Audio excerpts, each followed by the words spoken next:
Tonight was the start of a new chapter for AEW with their brand new show making its debut, the debut of Rampage on TNT. This is the second show that we heard so much about last year. When they signed their new contract at the beginning of 2020, we were told that there was going to be a second show on TNT. We didn't know what it was going to be called. We didn't know when it was going to premiere. And then COVID hit. And everything seemed like it was put on the back burner, but in that time, the AEW roster has grown and expanded. There's even more names coming in soon, very soon, to the company. So with the roster growing and getting bigger, they needed a second show.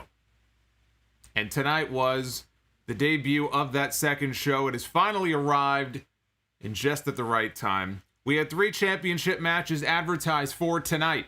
We had an Impact Championship match, we had a TNT Championship match, and we had an AEW Women's Championship main event with the hometown girl, Britt Baker, wrestling in the main event here in Pittsburgh, which was the site of Dynamite on Wednesday.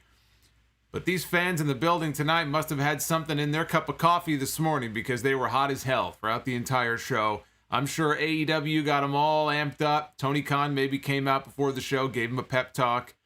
Maybe if anybody was at the show tonight, they can chime in and let me know what happened in the building before they went on the air. But Pittsburgh was amped up for this show. It's always nice to have a hot crowd that's into what they are watching. Now, imagine what Chicago is going to be like a week from tonight, next Friday, in the United Center. Imagine what Chicago is going to be like in a week when we hear Cult of Personality blaring on the PA system. Just imagine.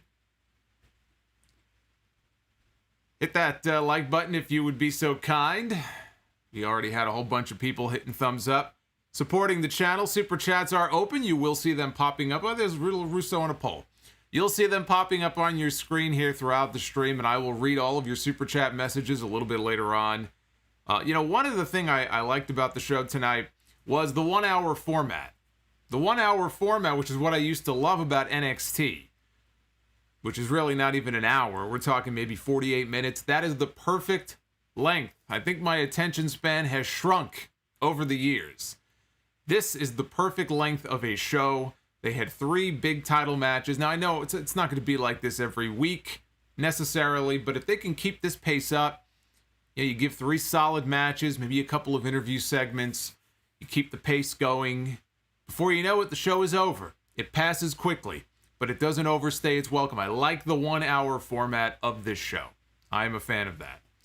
They were in the same building in Pittsburgh as the one that they were in on Wednesday for Dynamite. I think it was the Peterson Center, I believe is the name of the venue. So the set and the entranceway, no originality there. The set, I don't know, maybe I just wasn't expecting it because they were in the same building. So I didn't expect them to tear down the set, put something new up. Yeah, maybe in time they'll tweak it and change it just to give it a different personality from Dynamite. But same entranceway, the tunnels, the set, everything was the same. Nothing was really any different. We had Excalibur, Taz, Chris Jericho, and Mark Henry on commentary. No Justin Roberts handling the ring announcing. They had Dasha doing that duty tonight. I liked Mark Henry on commentary. I think he's going to be a work in progress. It was only his first night. He was a little reserved. But I liked him. I like Mark Henry. I think there is potential for him to really grow into the role. What I did not like was Chris Jericho. And I was one of the people who praised Jericho when he first started doing commentary on AEW television and how full of energy he was. And just he gave a different voice to things, and I enjoyed it. As I have heard Jericho return to the announce booth on Dynamite many more times, and now tonight, here with Rampage, and you have and I think part of what made it worse is the fact that you had a 4-man booth. So it wasn't just Jericho, it was Mark Henry, who I'm trying to listen to. He's brand new at this. We've got Taz and Excalibur, who I know have a great chemistry together on AEW Dark. In all honesty, you could probably just put the 2 of them on this show and they would be pretty good. But you had a 4-man booth out there, and you've got Jericho, who is just shouting the entire time, talking over everybody. Yeah, he made a few good points, but I think tonight was the night that Chris Jericho on commentary, for me, jumped the shark. I thought Jericho was insufferable on commentary on this show. And I hope, and based on what Tony Khan said on Busted Open the other day, this is not going to be the case every week, which, thank God. This 4-man booth was just for the debut episode. I guess that means we're going to get a 3-man booth with Excalibur, Taz, and Mark Henry going forward. I hope so. I think that should be your announced team going forward. We do not need to hear Chris Jericho yelling and screaming every single week. Although I did like the little bit of interplay between him and Henry in the opener when they were talking about Omega and Christian. Christian from Toronto, Omega from Winnipeg, and how they had Canadian heat. I got a kick out of that, but Jericho I thought was just insufferable on this show. But we open with the match I just mentioned for the Impact World Championship, a preview of what's to come at All Out in a few weeks on pay-per-view. Kenny Omega defending the Impact World title against Christian Cage, right? Outwork everyone. Christian Cage, who has been undefeated since making his debut many months ago in AEW. And Christian, of course, someone who is not unfamiliar with being the top champion in Impact Wrestling. He was the NWA World Heavyweight Champion in TNA many years ago, I think twice. So it would be a return to a position that he is familiar with were he to win this match here tonight. I thought it was weird that they would give us the match ahead of the All Out pay-per-view. I thought maybe something would happen. There would be some kind of an injury angle or something that would take Christian out of the picture going into September 5th. It doesn't appear to be that way. They had something else in mind that played out here in the finish. We had Impact referee Brian Hebner. He was in there officiating the match tonight. I thought to myself, oh, they brought Brian Hebner in to be a referee in AEW. Maybe he replaced Rick Knox. And then I realized he's the Impact ref. Crowd was hot. Right from the start of this, they gave this a big fight feel. The people were into this. Yeah, you don't get to see Kenny Omega defending the championship on the regular television shows very often. Even if it wasn't the AEW title, it was still a big deal for him to be out there defending the title on TV. I will be very curious how the show does in the ratings. Friday night, not the best night. You know, even SmackDown, which is on Fox, right? Broadcast television, struggles these days to hit the 2 million mark. How is AEW going to do on a Friday night on cable? The last time that they were on Friday, Dynamite was preempted to Friday. They didn't do great. But they did their best to load this show up. Next week, of course, is going to be even more interesting. But I'm curious what the opening match did, given that they opened with the championship. So Christian took Omega down with the shoulder tackle. And then he stood there. He did the Kenny Omega gun hand gesture, and then he converted that into a middle finger. So getting in Kenny Omega's head early on here in the beginning of this match. Omega early went for the one-winged angel, but Christian turned it into a kill switch attempt, and that caused Omega to flee out to the floor to try to regroup and get his head together. So Christian went out after him, and he fell right into his trap. And Omega took over from there. He avoided a baseball slide, hit a running drop kick of his own, did Christian. That sent Omega back down to the floor. And Christian was climbing up to the top rope. Don Callis is out there. And Don Callis distracts Christian Cage, and Christian gets knocked off the top rope to the outside. That leads into the first commercial break. We come back. They're fighting up on the top rope. Christian hits a sunset bomb and proceeds to hit close to, I think it was close to 20 punches in the corner. Normally they do 10 punches in the corner. Christian hit 11, 12, 13, 14. He went up to about 15 or 16 punches in the corner. He goes for the kill switch. Omega fights out of it. Christian hits a reverse DDT for a near fall of his own. The near falls in this match, I have to give these guys a lot of credit. I thought the near falls in this match were really on point. They didn't overdo them, but the ones that were here were really well done, and the crowd fell for a few of them. So I thought the near falls here, sometimes they just go way too crazy with them. We've seen that in Young Bucks matches. We've seen that in some Kenny Omega matches. 15 million V-triggers, and kicking out of some ridiculous moves.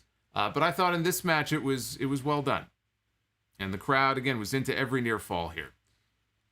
So Omega countered with a a running attack into a V-trigger, hit a power bomb, another V-trigger for a near fall.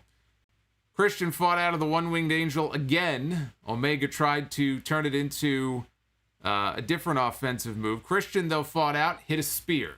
He hit Edge's big move for a great near fall. Omega hits a Snapdragon suplex, counters another kill switch attempt, and follows that up with yet another Snapdragon. Christian, as Omega is coming in for another V-trigger, he stops his momentum, he snaps Omega's neck over the ropes, and then hits a frog splash for another great near fall. Don Callis distracts the referee. Now, this is the one critique I have of this match. This referee was distracted for what felt like 17 years. There is a point at which the referee, it just, you know what pro wrestling is, right? You got to suspend your disbelief. It is the theater of the absurd. But there is a point where the absurdity just goes a little too far. And I felt like we reached that point here with how long the referee was distracted by Don Callis, who was just on the apron. He was waving around. You know, at some point, the referee has to understand, all right, maybe I ought to turn around and see what's going on behind me. So I thought that it went on for comically too long, this referee distraction. But with Hebner distracted, the Young Bucks sneak down to the ring. They slid a chair into the ring to Omega. Omega tries to hit the one-winged angel on the chair. Christian, though, slips out. He hits a kill switch onto the chair. So the chair is open, and Omega goes down face first onto the seat of the chair. He's out, and the place goes nuts. Christian covers him. The referee finally turns around, and Christian Cage pins Kenny Omega. Believe that is the first time Kenny Omega has been pinned, either in a singles or a tag team match, I believe, in about a year, or close to a year. So that was a big deal for Omega to take the pinfall loss here on TV, even though he got slammed face first into the chair, right? So that's kind of his out. Wasn't exactly a clean win, but a win nonetheless for Christian Cage, who is now both the TNA and the Impact champion. He got two different belts. And don't even ask me, why is there a TNA belt? Isn't TNA Impact? Don't ask me. It's a whole storyline they ran at Impact with Moose and everything, and I'm not getting into it again. But he celebrated with both belts. And this was a great moment for Christian Cage. I mean, he got a tremendous reaction here from the crowd in Pittsburgh. Jurassic Express ran out, Jungle Boy, Luchasaurus. They're celebrating with Christian. He's holding up both belts. Scott D'Amore, right? The head over there in Impact Wrestling, he comes out. He's applauding Christian as well. You know, coming into the show, I said that one thing I really did not want to see was Kenny Omega losing before he loses the AEW World Championship. And he's not going to lose the AEW title at All Out either. But I really would have rather he stayed unbeaten until he dropped the AEW title. And then maybe, you know, he kind of goes into a depression. All of a sudden he lost his crown jewel. And now his luck has started to change. He loses the Impact title. He loses the AAA Mega title. But I always felt like the AEW loss should come first. That's kind of how I felt about the whole thing. Having seen the moment play out here tonight the way it did, having said that, I thought it was a great moment for Christian. I felt happy for him.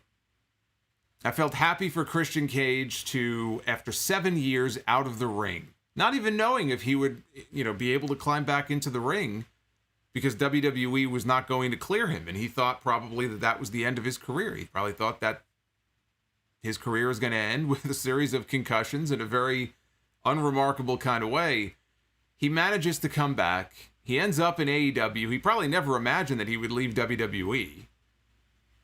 And now he gets this great moment here on TV, and to get that reaction, in front of that crowd, was a great moment for him. And I actually felt happy for him that he was able to get that. Now, my guess now is that Kenny Omega is going to drop the AAA Mega title because he is challenging, or not challenging, but he's defending the championship at Triple Mania tomorrow night against Andrade El Idolo.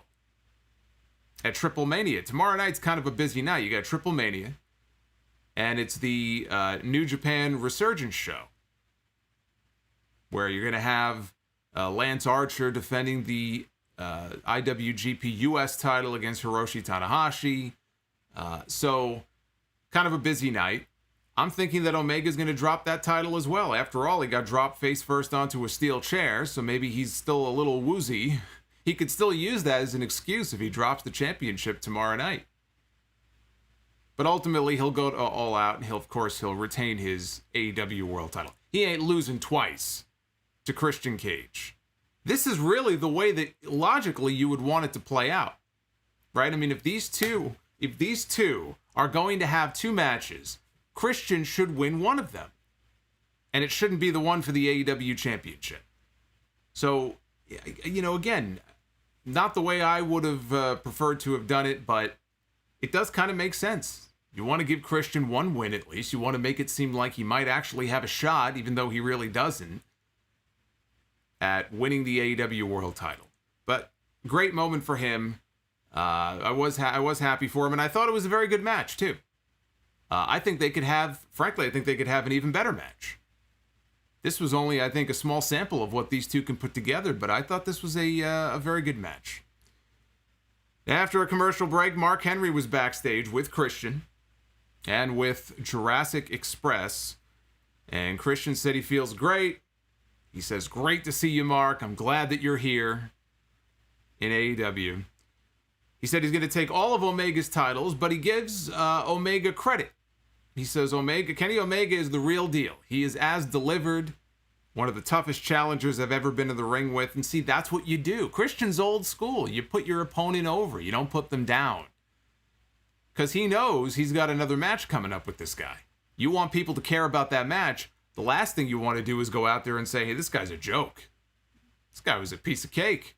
Now you go and you build your opponent up. You give him his props and you say, God, this was the fight of my life tonight. It's not going to be easy, but I'm going to go to Chicago. I'm going to go to All Out, and I'm going to win the championship. So I thought this was a fine promo. We had Miro. He was up next defending his championship, his TNT championship, against Fuego del Sol. Not exactly championship material. In fact, I believe Sammy Guevara, a little bit later on when he came out, I don't know if he was exaggerating or maybe his record legitimately is 1-50, but Fuego del Sol does not have a very good record in his AEW career. But here he is getting a TNT championship match. And also the other stipulation here as part of this match is that if he wins, he earns himself a full-time contract with All Elite Wrestling. So Fuego had a lot riding on this match, and I didn't know that Fuego apparently is from Alabama. I think Chris Jericho actually made the comment here on commentary that what kind of luchador is this guy? He's from Alabama. I felt the same way. I felt bamboozled. I thought Fuego del Sol was from someplace a little more exotic, a little more interesting that you would expect. But no, apparently he's from Alabama. So he was working to try to earn himself a contract here. Right out of the gate, before the bell even rang, the match had not even started yet, and he hits a tornado DDT to Miro. And now he is waiting for Miro to get up. He is waiting for them to call for the bell, ring the bell. Finally, they ring the bell, and he hits a second tornado DDT. Miro rolls to the outside to collect himself before Fuego could actually go for the pin. So Miro was almost counted out here. The referee is a hair away from counting this man out, and he wouldn't have won the championship, but he would have probably won the contract. Miro gets back in the ring just at the last second. And just as he gets back in the ring, Fuego hits a third tornado DDT for a very close near fall. At that point, Miro is done with the kids' games. Playtime is over. And he hits a Samoan drop, takes down Fuego del Sol, followed by a savate kick, and then game over. Game over. Locks on the submission. Fuego del Sol taps out. And just like that, Miro retains the TNT title. So they gave you some hope spots at the very beginning, but they did not let this drag on any longer than it had to go. I mean, if we're being perfectly honest here, this went about as long as it should have gone. They gave him the hope spots at the beginning. The people were into it. I think they actually bought into that near fall after the third tornado DDT, based on how they reacted. And that was as good as it was going to get for Fuego. And then Miro decided to just put an end to this kid once and for all. So this was total domination, the way that, frankly, it should have been. And then the cherry on top of the sundae, Miro, right, the heel that he is, takes the contract. He has Fuego's AEW contract in his hand, and he rips it in half. He rips the kid's contract in half. So they go to break, and they come back. Sammy Guevara comes out. Now, I don't follow all of Sammy Guevara's vlogs. I do watch them from time to time, and I know that Fuego is featured on there, and I know the two of them are very good friends. And on commentary, Excalibur says that, Fuego is like his best friend. Even though that's never really been acknowledged at all on Dynamite. Up until recently, Sammy was a heel anyway with the Inner Circle. But out comes Sammy Guevara, and out comes Tony Khan.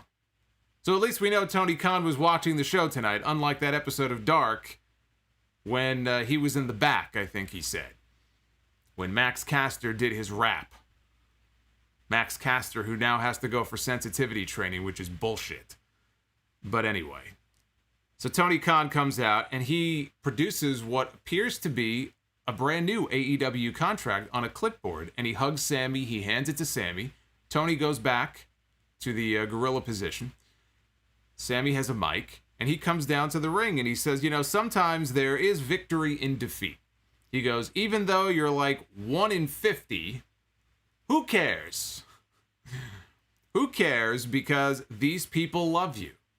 And with that, he hands him a brand new full-time AEW contract, and he says that Fuego del Sol is officially all elite. And the two of them hug, and the place cheers, and Fuego had tears in his eyes, which I'm sure were legit, and it was a nice moment. But all I could think is, stipulations be damned. The whole point of the match was that he had to win to get the contract, or at least go in there and have like a really great showing, right? Even in defeat. I mean, even though he got a couple of moves off in the beginning, let's be honest, the guy went in there and he got destroyed, pretty much, in under 2 minutes. He don't deserve a full-time contract. Although I guess if Dr. Luther has a contract, then why not Fuego del Sol? So actually, I changed my mind on that. If Luther has a contract with AEW, then Fuego del Sol deserves one too. But that's all I could think of. Stipulations be damned. Just like what we saw in NXT a few weeks ago in that Love Her or Leave Her Alone match, whatever it was called, with Johnny Gargano and Dexter Lumis. If Dexter Lumis wins, then he and Indy Hartwell can be together. They used language there to get around that stipulation, because it was actually Indy Hartwell, even though Dexter lost, who jumped his bones and went after him. I guess the stipulation was that he would have to stop pursuing her. So it was a matter of semantics, but I just love how they just keep making these stipulations. They don't mean a friggin' thing. Sting and Darby Allin, they were there. They didn't speak. They didn't wrestle. They didn't do anything other than stand up in the rafters. We haven't seen Sting in the rafters on TNT in over 20 years. 20 years he has spent up there in those rafters. That would have been a great way to debut him, come to think of it. Just one day, just put the camera up there and go, wait a minute, is that who I think it is? And there's Sting. And it's almost as if he never left. You could just pretend the TNA and the WWE days never happened. He's just been sitting up there in the rafters waiting for wrestling to come back to TNT. What took you so long? But there he is, watching the show from above up there with Darby Allin. And they cut to a video package showing Darby's comments a few weeks ago about how if you want to prove that you are the best in the world, that you need to be right here in All Elite Wrestling. And then, the best in the world comments that he dropped a couple of weeks ago, they got everybody buzzing, right? And pretty much was the surest sign that not only is that Punk is coming in, but that his first match or his first program was probably going to be with Darby Allin. Now, there was no mention of Punk here at all, unless they're saving it for Dynamite this coming Wednesday. There was no mention of Punk, because I didn't know. I thought maybe this week they were just going to start advertising CM Punk. Or they were, instead of saying his name, they were going to have a commercial or an ad for the show next week that basically told you without telling you that he's going to be there. They would show his logo or something, right? They didn't do any of that. And I like that. I prefer, as a fan, even though we all know he's coming in, there's just no doubt at this point that CM Punk is coming in. Is it going to be next week? Is it going to be it all out?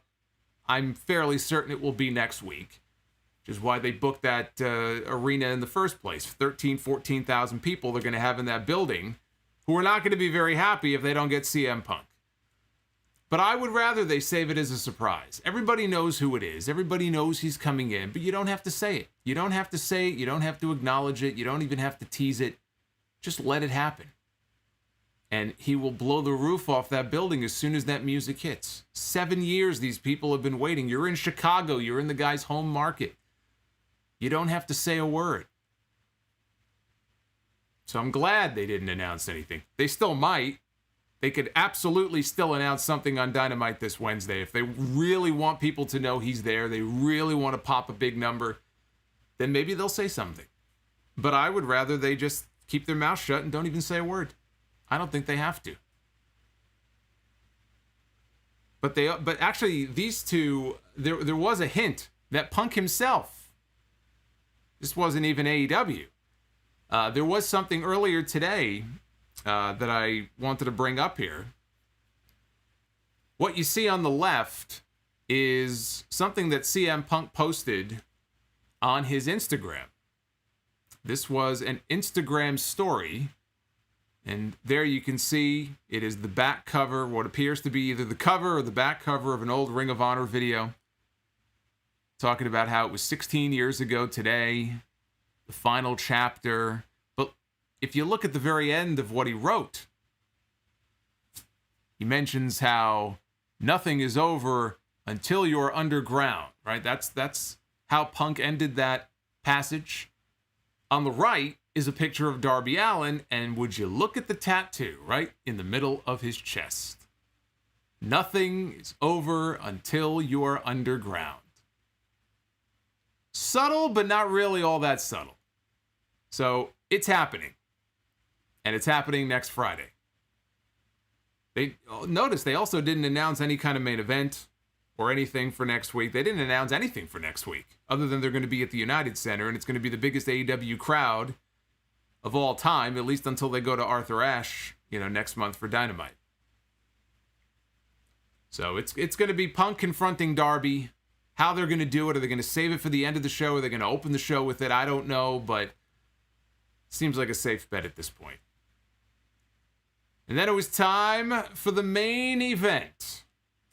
Britt Baker, DMD, the hometown girl, defending her AEW Women's Championship against Red Velvet in the first official women's main event in AEW history. You might hear me say that, and you might say, well, Solomonster, don't you remember Britt Baker had that great unsanctioned match with Thunder Rosa on Dynamite in the main event just a few months ago? That is true. She did. That is true. But it was unsanctioned. So according to AEW, this counted as the first official women's main event match in AEW history tonight. Whether or not you consider it to be is, of course, entirely up to you.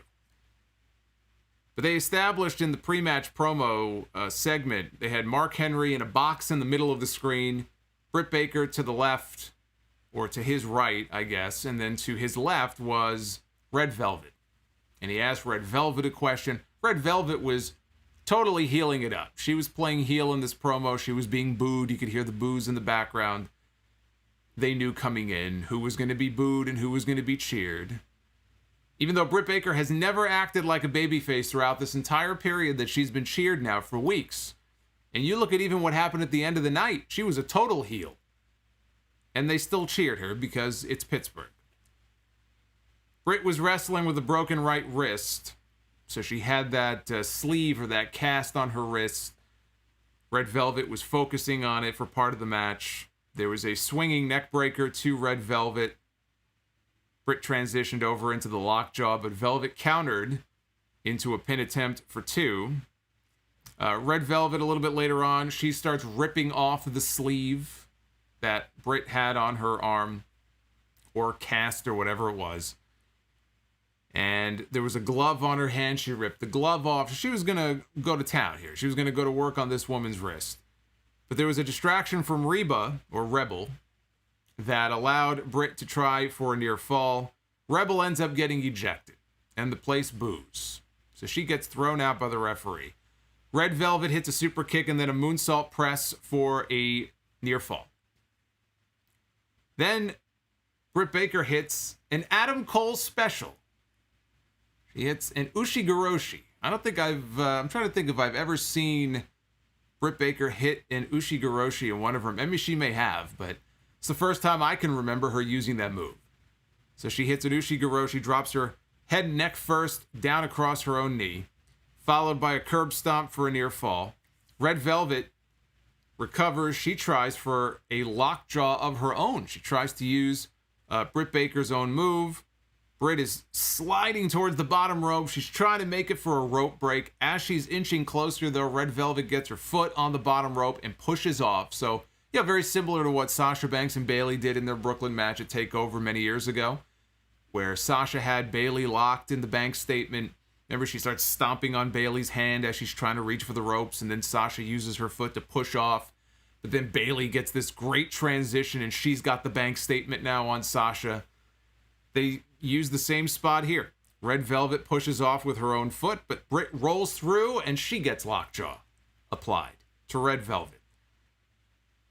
Red Velvet, though, begins hammering away on the injured wrist, so she's able to break free from the move. She's hammering away on the injured wrist, but Britt Baker eventually gets lockjaw applied with her other hand, her good hand.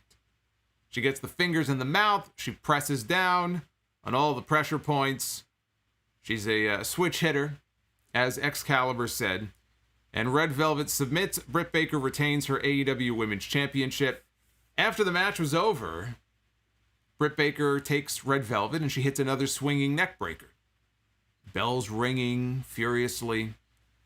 She sets up for another curb stomp. Before she can hit it, though, Chris Statlander comes in to make the save and probably gets, as I said on Wednesday, she's pretty much, seems pretty obvious, she's going to be getting the next title shot at Britt Baker at All Out on September 5th. So she's down there to make the save. All of a sudden, we see a hooded figure emerge. There's a hooded figure, this mystery person who's now in the ring, and she attacks Chris Statlander, and then she unmasks to reveal Jamie Hayter. We are told all the way from, because I didn't recognize who it was at first. When I first saw this woman, they said Jamie Hayter, all the way from England. She hasn't been seen in almost 2 years in AEW. But when she pulled the mask off, my first thought, it looked like Becky Lynch to me, which is completely preposterous when you think about it, especially with Seth Rollins being in WWE. But my first thought was, for a split second, that looked like Becky Lynch. And when you really look at her, she really doesn't look like Becky Lynch. But for whatever reason, that was my first thought. And I said, there's no fucking way. If Tony Khan managed to bring in CM Punk, Bryan Danielson, and Becky Lynch, then he is a fucking wizard, okay? So it was not Becky Lynch. It was Jamie Hayter. And Jamie Hayter, I had to look it up to see when she was last even on television. And I didn't realize this, but her first match on Dynamite was almost 2 years ago, October of 2019, when Dynamite debuted later on that month. And her very first opponent on Dynamite, Britt Baker. How about that? And now, all these years later, she's her new henchwoman, it looks like. I don't know if Britt Baker is starting a faction of her own or what, because she already has Rebel. But now it looks like she's going to have Jamie Hayter as, I don't know, a bodyguard or just an ally, or exactly what the nature of their relationship is going to be. So, Baker curb stomps Red Velvet on the championship belt. What a great babyface. Curb stomps this woman on the belt to end the show. I thought that, as I said earlier, I think the 1 hour format for this show is perfect. It gets right to the point, whatever the key matches are. There's no kind of wasted time on this show. It doesn't drag. Now, it's only one episode. Maybe talk to me in 3 weeks. If I'm still reviewing this show live in 3 weeks, maybe it'll feel like it's dragging. I suspect that next week is going to be a lot of fun as well. So you got to wait until week 3, week 4, week 5. Then we'll see what kind of matches they're putting on this show. In a month, are we going to be talking about Rampage and a main event of Fuego del Sol, against Will Hobbs, or are we going to be getting some actual stars on this show? To hear Tony Khan talk about what his plans are for Rampage, there is going to be star power on this show. And you have to. You have to have some star power on this show to keep people engaged. So if they can follow this format, if they can follow this formula going forward, then I think this is the perfect formula for the show. So I like that. The commentary was good, aside from Jericho, who, for the most part, I thought was insufferable. I thought the opening match easily was the best match. I mean, the main event even wasn't that good. It really was not that good of a match. The Miro match, I can't even really grade it because it was, it was almost like more of an angle. It was 90 seconds long, if that. It was all about the opening match, which I thought was very good. It was a nice little appetizer, I think, to what those two could do it all out, even though I wouldn't have done that. But a great moment for Christian all the same. Now, the Dynamite lineup for this Wednesday is Young Bucks defending the AEW Tag Team titles against Jurassic Express. Shawn Spears one-on-one with Sammy Guevara, who's going to have some kind of a major announcement. Darby Allin and Sting take on 2.0, the former Everrise, from NXT in a Texas Tornado match. And Chris Jericho, one-on-one in his fifth labor, the fifth labor of Jericho. I promise that there will not be another thumbnail that will scar you the way that the thumbnail did for the Dynamite review this week for the fourth labor of Jericho. Actually, I can't guarantee that. Well, I never know where my mind is going to go with these things. But it is the fifth labor. Jericho one-on-one against MJF. Obviously, I don't expect any kind of clean finish there. I had one person suggest to me, I think he sent me an email. I forgot who it was. Which is an interesting idea. The stipulation is that Jericho on Wednesday cannot use the Judas effect. He won't even be able to come out to Judas as his theme song, but he cannot use the Judas effect. And somebody emailed me and suggested that Jericho should just hit the Judas effect right at the beginning of the match. Even if it gets him disqualified and he loses. Just hit it right away, and then he could just beat the crap out of MJF. And MJF, even though he said that if you use the move, you won't be able to, to get me in another match, he'll be so upset and so incensed that he'll agree to another match with Jericho at the pay-per-view. Maybe, I think that's kind of lame if that's where they end up going with this, but clearly this is going to build to some kind of a stipulation match at All Out. A match that MJF should win. Jericho has had to win 4 matches to get to this point. He has won 4 straight times. So Jericho has won plenty of matches already. But this has been going on now for so many months. And MJF was the one who got the win in the Blood and Guts match, which was great. But I don't think this needs to be a 50-50 situation where, okay, well now Jericho has to get the win. No, he doesn't. Jericho shouldn't be winning. MJF should win at All Out when they go to the pay-per-view. But clearly that is what this is building to, another match at All Out. How they get there and what they end up doing on Wednesday, we'll have to wait and see. We got 2 polls going. One right here in the YouTube chat, I should say. We've got about 900 votes. And you guys seem to think that this was a huge thumbs up show. 93% thumbs up, 7% thumbs down. And over on the Twitter side, we've got wow, look at this, almost 1,200 votes. 90.2% thumbs up, 9.8% thumbs down. So everybody seemed pretty happy with the show tonight. Just right before I went on the air, I was just checking some of the tweets, some of the tweet replies to this poll that you guys were sending me. And you guys seemed, on the whole, pretty happy with the show tonight. It's week 1. It's week 1. The key is going to be, can they sustain this going forward and keep people coming back for a 1-hour show every Friday? We don't know yet. because this was only show number 1.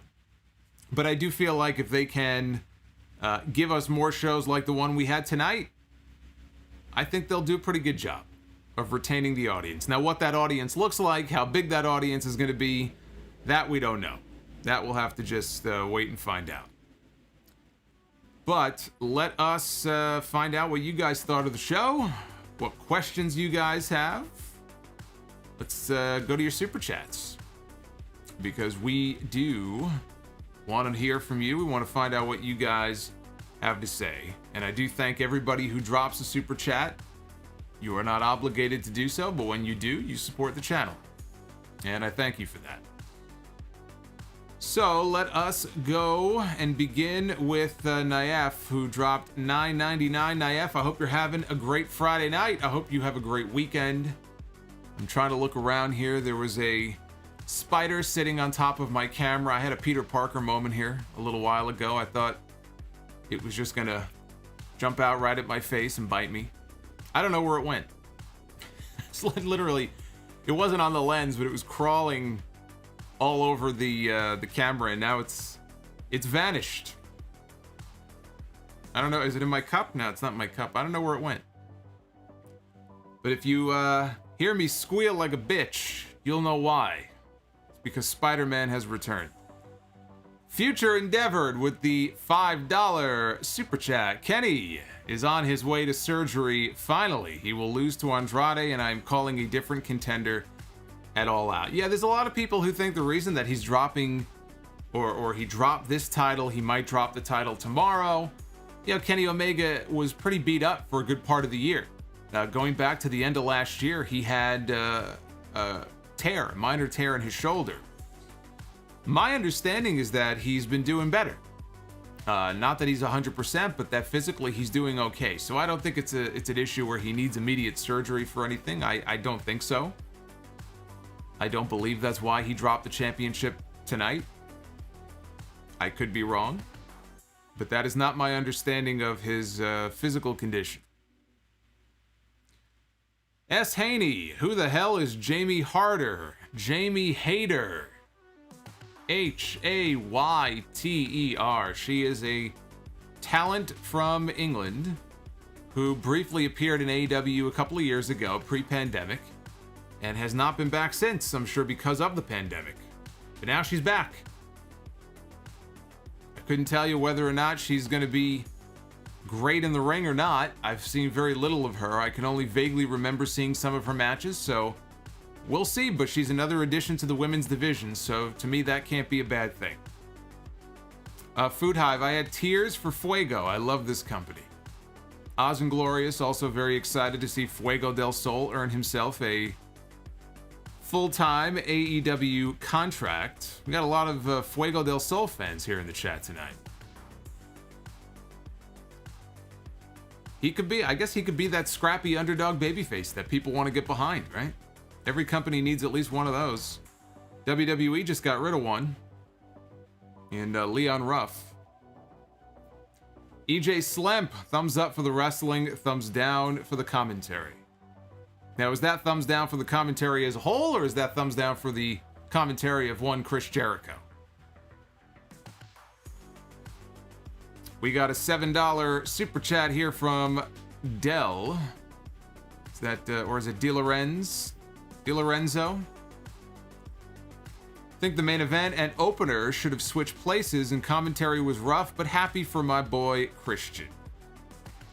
Yeah, the only reason they did it that way is because of Britt being from Pittsburgh, and they knew she was going to get a huge reaction. That is the only reason that she headlined the show tonight. Any other week, I agree 100%. It should have been Jericho. It should have been Omega and Christian in the main event. That would have been a great moment to end the show on. Food Hive, Christian Cage for the dub. Loved that match. Boots with the $2 super chat. What's going on, Boots? Boots to asses all night long. Ryan Spies with the $5. Probably should have cut a few seconds off of something else so Britt could tell the live crowd who that was, since Jamie looks completely different now. Yeah, she looks like Becky Lynch. I'm telling you, that was my first thought. I can't be the only one. Ryan again. Hater legit was a massive shock for me, at least since there were rumors recently of her being NXT UK. But that's right. You know what? You make a great point. There were rumors about that. Her name was mentioned. Her name was mentioned. And Will Ospreay's girlfriend, whose name just escaped me. She was rumored for a while as well, and she did, I believe, officially sign with NXT UK. But now that you mentioned that, Jamie Hayter's name was mentioned. I guess she told WWE to get lost. Quintus Brown, great show tonight. How many Red Bulls do you think Jericho drank before the show tonight? His energy was through the roof. You know, look, energy is a great thing, but it didn't work out tonight. He had his moments, but I just thought he was insufferable with the yelling and the screaming, and then some points he was talking over people. You know, 4 is a crowd in an announce booth anyway. We do not need that going forward. We want to do a 3-man booth, Mark Henry, Taz, and Excalibur. I feel like I barely heard Taz tonight. He sounded awfully quiet. That's what happens when Chris Jericho is yelling at the top of his lungs. Level 20 with the $5 super chat. I enjoyed the show tonight. The commentary was fine, but I would prefer a rotating commentary team that Tony said was going to happen. That would be fine too, but you don't need 4 people. You can rotate whoever you want. There is no need for 4 commentators on a 1-hour show. Period, end of story. Flamethrower Fluff Salisbury, that opening graphic was amazing. Well, it is Friday the 13th, and I wanted to do something special, so it just felt appropriate to bust out the hockey mask for the intro tonight. Happy Friday the 13th, by the way, to everybody. I hope you all had a killer day. Kyle Meyer with the $10 super chat. So much to digest in 1 hour. I don't know if it's anxiety, but that show has me completely unable to relax. Rampage is a very fitting name. I felt Mark Henry's sweat. You might be having a panic attack. I think you ought to get that checked out. I'm a little concerned about you, Kyle. You got me worried now. Jacob Donnelly with the $5 super. B. Priestley, by the way. Thank you, Coggies. That's right. B. Priestley is who I was talking about before. She did sign with NXT UK. She's got a different name now. They gave her a different name.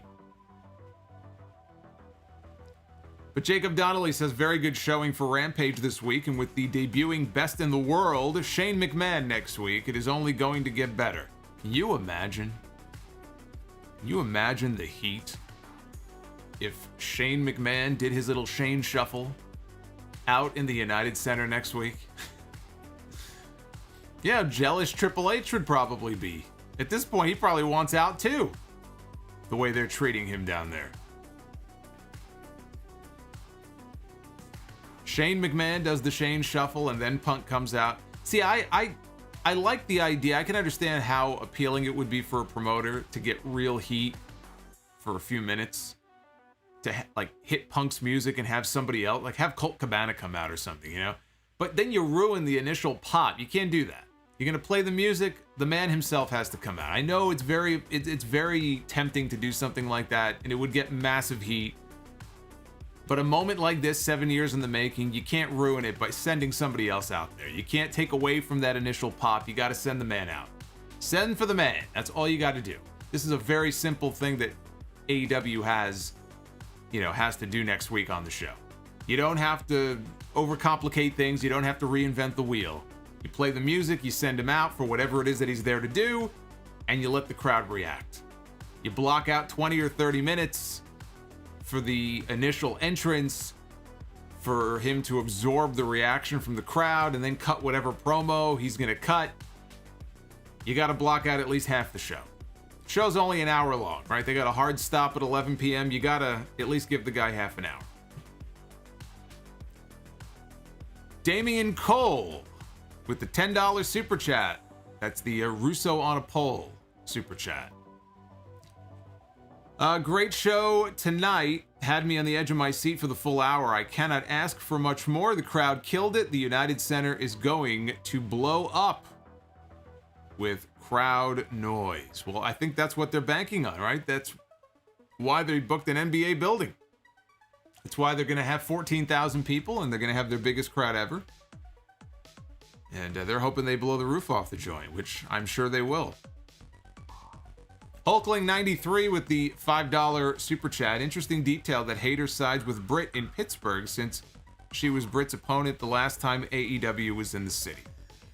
Yeah, and as I mentioned in my review, she was the first opponent. Britt Baker was the first opponent for Jamie Hayter in her debut on Dynamite 2 years ago. Or almost 2 years ago. There's Sting. Little Sting super chat there, lounging out. Watching some Rampage. Gerald Moore with the $5. Do you think CM Punk's theme song will be the same or something generic? I cannot wait for him to come in. It's got to be Cult of Personality. There's, if WWE can license it, I see no reason why Tony Khan wouldn't be able to license it. So it's got to be. I mean, as someone who remembers the old Punk entrances from Ring of Honor when he would come out to Miseria Cantare, part of me would love for him to come out to that music. Maybe you could even do a deal where he comes out to the AFI song, because if you know that song, if you know the Miseria Cantare song, you know how it starts. It's kind of that slow, brooding open. I almost think you can do a combo where maybe you open with that theme song, let it play out for the first 30 or 60 seconds of the song before the hard part kicks in, and right at that moment, Cult of Personality, you cut to that. I'd be fine with that too. Off Leather Wings. Have you ever watched Benoit versus Regal from the Brian Pillman Memorial Show? It's the match that got Regal his job back. Super underrated match. It is the match that got Regal his job back. I did see it many years ago, but I have not seen it probably in probably 20 years or almost 20 years now.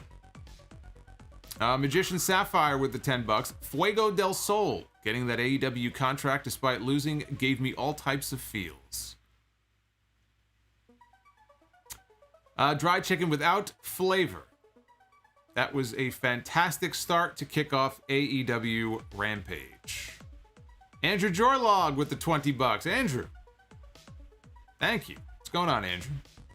Damn, that was good. And next week we'll pop any one rating. I don't know what that means. I assume you mean a big rating. Off Leather Wings. Have you ever? Oh wait.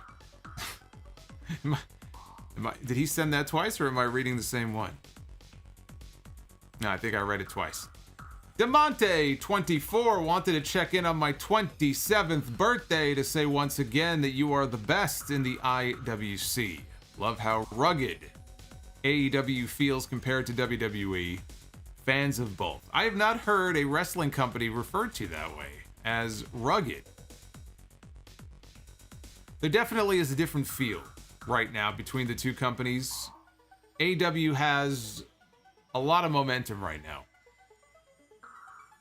It will not last. They're almost in this, not honeymoon, that's not the right word, but with all the buzz about the incoming talent and, of course, the United Center show and the Arthur Ashe show finally being back on the road for the first time in a year, they're riding this wave of momentum.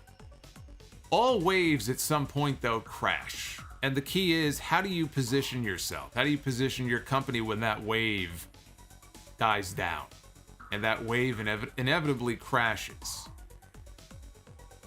That's going to be the question. How long can they sustain this for? Because I'm already seeing, and I follow WrestleTix, T-I-X, on Twitter. Is a great account. If you are into that kind of stuff and you want to follow along how WWE and AEW and different promotions are doing in terms of, ticket sales, you could already see in some of these cities, they're not doing as hot as they have been doing. Is that a sign that things are beginning to die down? Maybe. Or maybe it just means that in some markets, they're not going to be able to move as many tickets, especially if they go into some of these smaller cities and these smaller venues. But right now, they've got all the momentum. I have to say, I'm very surprised. You know, WWE, very early on, weeks ago, they moved 40,000 tickets for SummerSlam, which is a very impressive number. But that was weeks ago, before they even announced John Cena against Roman Reigns. And John Cena came back, and John Cena has been very helpful to them in terms of, like, house shows and moving some tickets for those events. But I saw that the current number for SummerSlam at Allegiant Stadium is up to like 41,000. I thought for sure by the time they started to really announce the card and they announced Cena against Reigns that would go up to like 50K. And that hasn't happened. They're not even close. That's surprising to me. Because they really haven't moved. They haven't budged all that much from what they sold weeks ago. That to me is not good. That surprised me. Now there's still a couple more weeks, right? Actually, no. When is SummerSlam? SummerSlam's in a week. Yeah, so SummerSlam is 8 days from now. I thought they would have moved more since that announcement. Dada and Boy podcast. What a name. Miro, Christian, Mox, Brody, Jericho, ex-WWE guys winning the gold. That's true. Although Jericho was absolutely the right choice to be the first champion. I will fight anybody who argues otherwise. That was exactly the move they needed to make. Let's see. Go back and read the super chat you skipped. Solo. Which one did I skip? I want to make sure I don't miss anybody. Let's see. Which one did I skip? I'm going to make sure I don't miss anybody. Here we go. All right.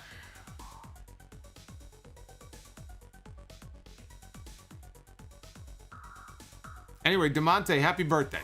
I forgot to mention that. Happy birthday to DeMonte. I don't see which one I missed, so if I did miss one, let me know in the chat. And I shall go back and figure out which one it was. Let's move on here. Coggies. Happy to celebrate the inaugural Rampage with you and our peeps. Supercharged excitement. I feel like a kid again. Can't wait for podcast Dynamite Rampage next week. Was it off leather wings? I think he sent it twice. I think that's what it was. I definitely, the Brian Pillman Memorial Show. I mentioned that one. Yeah, no, what happened is I think he sent it twice. So I think that was the confusion there. Will Rob with the $5. I currently reside in Madison, Alabama. I take offense to that comment, Mr. So what? Look, hey, Madison, Alabama is not a what was the word I used? What was the word I used when I was talking about Fuego? Exotic. It's not an exotic city. It's not an offensive thing. It's not an exotic city. I don't even look at New York as being all that exotic. Probably because I've lived here my whole life. There's nothing wrong with that. It's just stating the truth. What's so exotic about it? I'm sure it's a lovely place. Exotic is not a word I would use. Dry chicken without flavor, Fuego del Sol. And Jamie Hayter are now all elite. Oz and Glorious. How dare you doubt Fuego's contract cred? I'd rather watch him and or Dr. Luther any day over QT Marshall. Shout out to the MIA Ken terminated by DQ. Yeah, Ken's been missing the last couple of streams. Hopefully he's doing okay. KD became a Sound Off superstar. Became a new member of our channel. Welcome to KD. You can become a channel member. We have 2 different tiers of membership. We've picked up a whole bunch of new members over the last 10 days or so. Are you one of them? You should be. You can click that join button down below this video. You'll see a video pop up of me, and I'll give you all the details. Cerulean Capuchin with the 278 super chat. Thank you, Cap. Appreciate it. Level 20 with the $5. I'm willing to let that stipulation slide for Fuego because it was a feel-good moment. If they keep doing it, then I'll side with your opinion. It was a one-time thing. I was making more of a broad joke. That's why I brought up the NXT stuff from a few weeks ago. I only mention it because I've now seen multiple matches in the last few weeks where stipulations have been danced around. See, I'm an old school guy. I think stipulation should mean something. Even though every time they do a retirement match, nobody ever actually retires. Ed Smith. I am more excited and pumped for 1 hour of Rampage next week than I am for the entirety of SummerSlam. Wow. You're not excited for Reigns and Cena? You're not excited for Goldberg and Sunberg to be there? You know, Sunberg is going to be there. You think Sunberg is going to take a bump? He's 15 years old. You think he'll take a bump? Jared M. is joining us on a Friday night.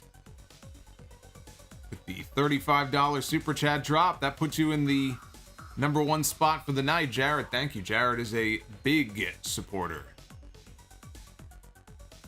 Yes, I too am excited for the SmackDown portion of SummerSlam, as I said a few weeks ago. That is really the only portion of SummerSlam that I am excited about. Although, once they officially announce Randy Orton and Matt Riddle challenging for the tag team titles, that will become my favorite Raw match on the Raw side. That hasn't happened yet. But they could just chop off the whole fucking Raw side of SummerSlam for all I care. I know, I mean, silly me, I'm not excited for Drew McIntyre against Jinder Mahal. And Bill Goldberg against Bobby Lashley. What a terrible person I am. Frost in the chat says that would be assault on a minor. Once you step over that barricade and you get into the, you step into the ring or in the ringside area, hey, it's fair game. Bobby Lashley should spear him in half. Want to get some real heat? You spear Sunberg right in the middle of the ring. You send him back to school. Send him back to his virtual classroom. EJ Slemp. Rumor is that AEW wants to run a stadium show at American Family Field, formerly Miller Park in Milwaukee. I would love that to be Revolution's venue. Revolution is in February. Do you really want to be... Now, is that indoors or outdoors? See, some stadiums have a roof. If that's outdoors, I don't know that you want to be running a stadium in Milwaukee in February. That does not sound like a fun idea to me. Oz and Glorious, Kenny Omega pulled off an Ushigoroshi Wednesday and then won tonight from DMD. Seems like a sign, baby. Adam Cole right now has a very important decision to make. I hope he makes the right one. I've made it very clear where I think he should go. Of course, it's his career. He's going to make the call. But as a fan of his work, I don't want him in that company anymore. His future is not bright if he stays in WWE.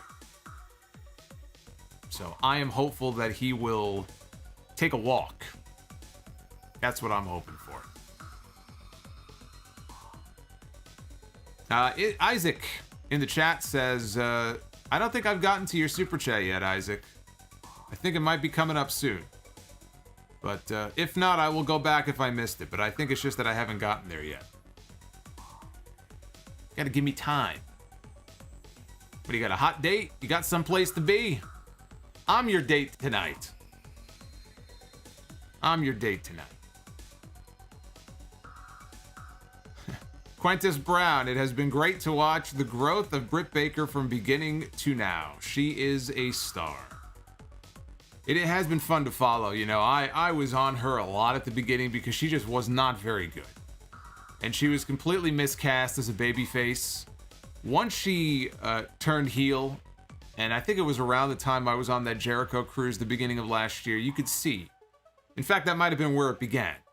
You could see the beginning of the transition, and it took her a little bit of time, but she got more comfortable in it, and more comfortable in her own skin, and as a speaker, and it's just completely night and day now. I mean, compared to how things were for her at the very beginning. Night and day.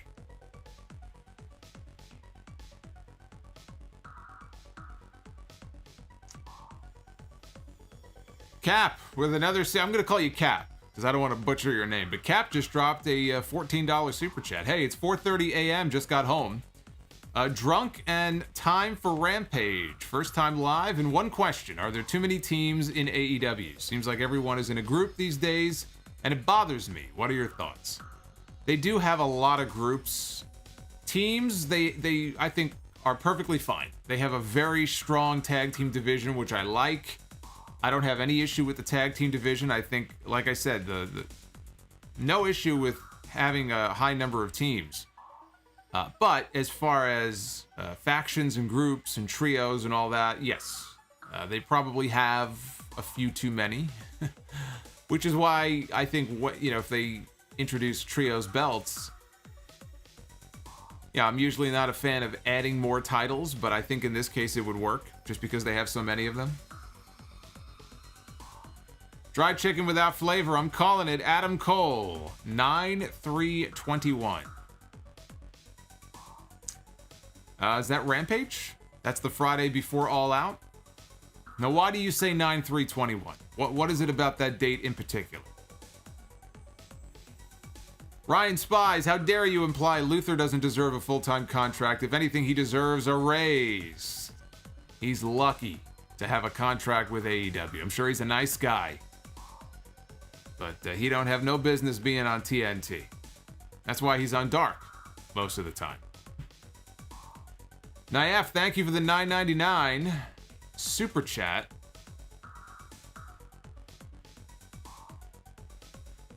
Antox in the chat says there's no such thing as too many factions. Then you must have missed WWF in 1997 when we had Gang Wars, Los Boricuas, the Truth Commission, DOA, the Cure for Insomnia. You can definitely have too many factions. Dan Richards, marry or kill. Jericho's commentary or Vic Joseph's. Oh! I'll take Jericho's commentary just because at least it's actual commentary. It's not gas pains. It's like Vic Joseph ate something that he shouldn't have. Oh! Oh! Take that man to the hospital. He needs to get his stomach pumped. There we go. See, Isaac, I told you I didn't miss your super chat. You just gotta be patient with me. Isaac, buy or sell on the worst sweet Saudi moment, Shane McMahon winning the Best in the World trophy, or Undertaker winning whatever that trophy was called. Wasn't it the Samovar trophy? Oh, I'm thinking of something else. I'm thinking of that Royal Albert Hall show they did in 1991. Boy, that's going back. That's the wrong trophy. Yeah, I don't remember what the hell they called this one. They both sucked. They both sucked. I mean, I guess Shane probably was worse just because we had to endure months after that of him running around calling himself the best in the world. Undertaker won a trophy and that was it. I'm sure he didn't even take it home with him. He's like, fuck that. I'm not taking that on the plane. So it's like, it wasn't really as offensive because he won and then it was forgotten about. It was pretty much one and done. So I'll say the Shane thing was worse. Dallas Caballero with the $5 super chat. Christian Cage should change his gimmick to an Amazon driver because he always delivers. So happy to see him win one more world title. Hashtag Peep for life. I'm going to disagree with you in this respect. Not that Christian does not deliver and Christian is not very good, but you used the Amazon. Well, you were saying an Amazon driver, so I'll give you a pass on that. I thought you were referring more to Amazon delivery. Amazon uses this company, and I don't know if you guys have had this experience. Amazon uses a company called LaserShip. to deliver their stuff. Laser Ship should rename themselves Laser Shit, because they do a horrible job of delivering stuff. They will send you a notification and tell you that it has been delivered, but the package in fact has not been delivered. In fact, it could be days before it's finally delivered. But yet they tell people that the package has been delivered. This has happened 3 times now, and I thought I was the only one. I go online and there are pages and petitions dedicated to Laser Ship and how horrible they are. So now you sent me on that rant. I'm sure the drivers, though, it's not their fault. But yeah, Laser Ship sucks. Dry chicken without flavor. Chris Bay, the Finesse, is part of Bullet Club. Now, what if Private Party found Bullet Club t-shirts in their locker or at the bar as an invitation? So then they would be trading, I guess, what, the Hardy family office for Bullet Club, one group for another? Rudder. It's one of our new super chats. That'll give you nightmares. I don't know, Private Party and Bullet Club, it would be great for Private Party. You know, for them to be part of Bullet Club would be probably better than what they're doing now. Boy, they lost a lot of luster. I mean, yeah, there was a period of time in AEW many months ago where Private Party was one of the hot teams in the company, and they have been completely cooled off. I don't see how this association with Matt Hardy has helped them at all. Maybe that's what they were going for. They thought maybe Matt could help them in some way. On camera anyway, as far as storyline wise, he's done just the opposite. Being part of that group has done them no favors. And they're not heels. That's part of the problem too. I think they're just a natural babyface team. I think they're miscast, honestly, as heels. KD with the $10. I think Christian winning was the correct way to go for the Impact title, and thank you for agreeing. I thought I was the only one who thought Jericho was all over the place. No, you were definitely not the only one. Quintus Brown, buy, sell, rent. Title runs so far. Bianca, Britt Baker, and Deonna Purrazzo. Also, would you like to see Deonna against Britt title for title at the New York City show? Not really. Title for title, no. I mean, as a match, yeah, I think that would be a cool match. Title for title, then you're just in this situation where somebody has 2 belts and then they're going to have to lose it. I don't think it needs to be title for title. You want to have a champion against champion kind of friendly competition type of thing, you could do that. Title for title, I'm not a fan of. So, buy, sell, rent on the title runs, though, for Bianca, Britt Baker, and Deonna. I feel like Britt hasn't had the title as long as the other two, so it's a little hard to judge. She hasn't really defended it very often. Deonna Purrazzo, I feel like she's been the champion for a while. I might go buy on Deonna, even though I don't really follow Impact. I mean, I am aware of her run, and I've seen some of her work from this championship run that she's on right now, but I don't watch week to week. I haven't seen every title defense that she's had. But I would probably say Deonna I would buy on. I would... It's tough. It's tough. You know, I probably would rent Bianca and sell Britt only because Britt just hasn't had the belt that long. And Britt has not really had that really great title match or a title defense yet. So she might in these next few months, but it hasn't happened yet. So for now, I probably would have to sell on her. Brian Mahoney with the $10 super chat. I like the desperation it is going to cause Omega to try to keep the AEW title.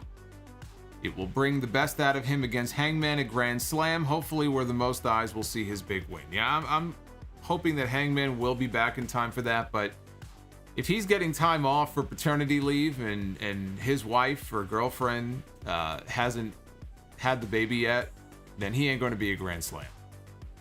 If that's the reason why he was pulled from All Out, if that's the reason why he's not going to be on TV for a while, then I honestly don't see why you would just have him back on TV 2 weeks later. He's probably going to be gone for, I would guess, the entire month of September.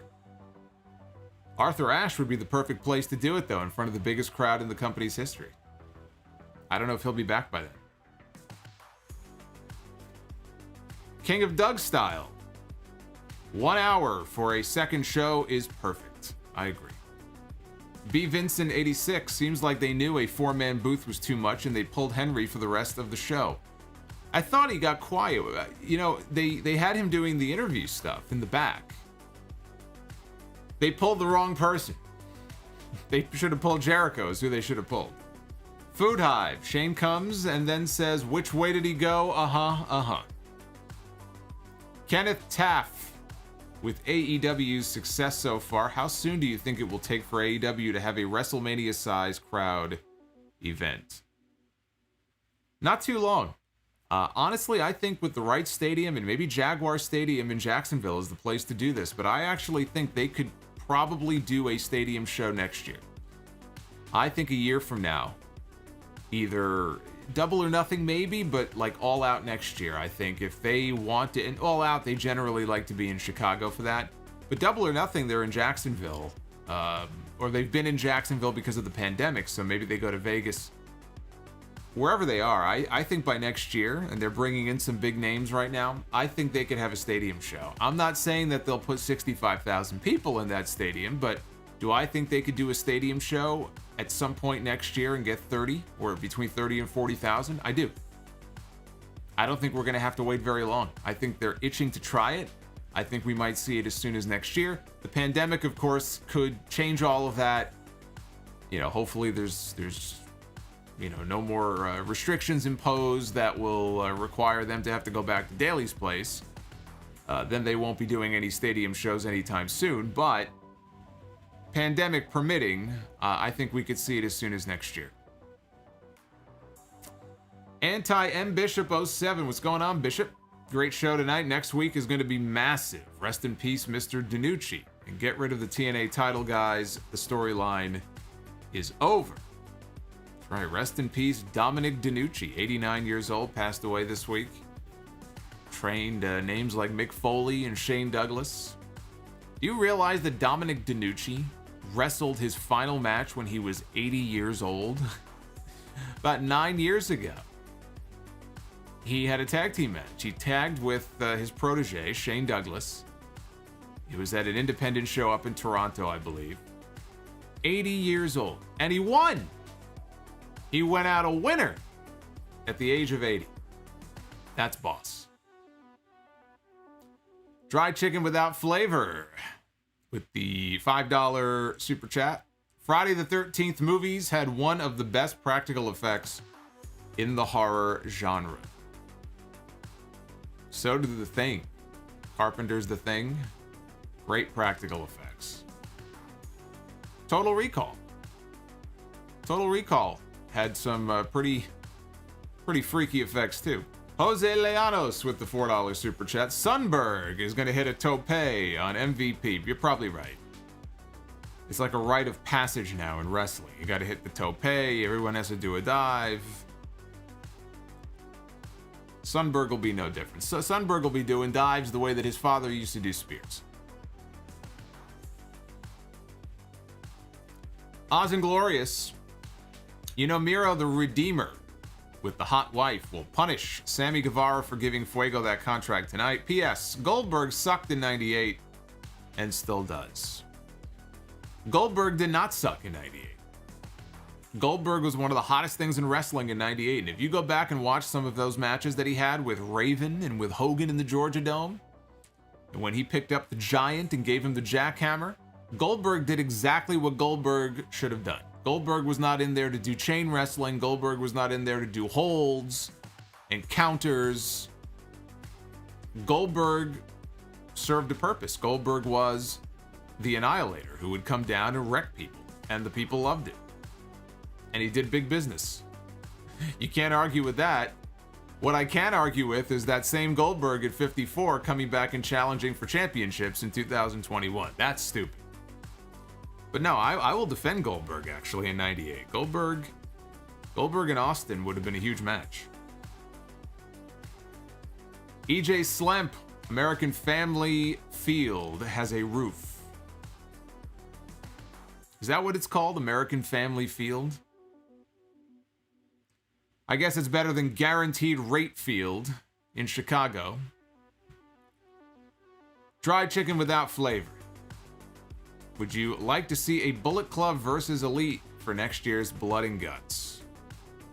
Depends who the Bullet Club members are. You got to get them established on TV. You can't just assume that everybody is going to know who they are and would know the backstory. So if they can tell that story, and depending on who's in the match representing Bullet Club, if it's the Elite against Tama Tonga and Tangaloa, all due respect to those guys, I don't really give a shit. You got to get some names in there. Bad Luck Fale is not going to cut it.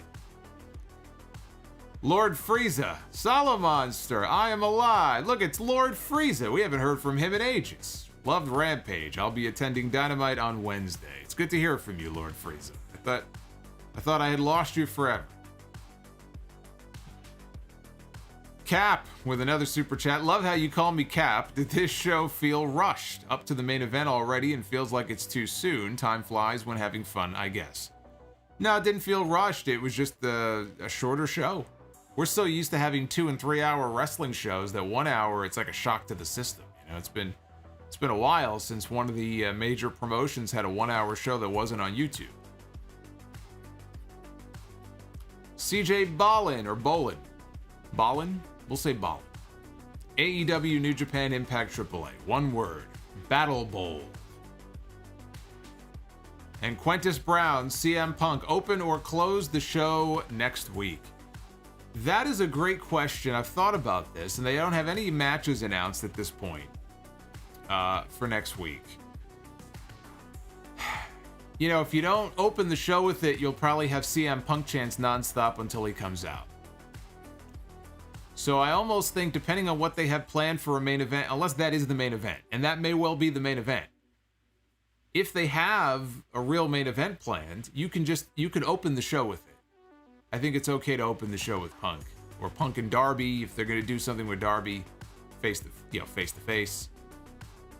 But they might be setting up for the main event with some kind of confrontation with Punk and Darby, and that's how you go off the air, right? With some kind of face to face, teasing a match that eventually happens at All Out. I guess it really just depends on what else are they doing on the show. Do you have any big matches planned for next week? Because if not, I'm trying to think, from a television standpoint, is it easier if you're Tony Khan? Is it easier or better to have Punk, who you're going to want to give a lot of time to, and you don't want to run out of time? Would it not be better to open the show with him and just let the segment go? And if it goes over a little bit, it goes over. You could always bump someone else from the show. I almost think he would rather do that than run the risk of maybe the way things are formatted, you run out of time.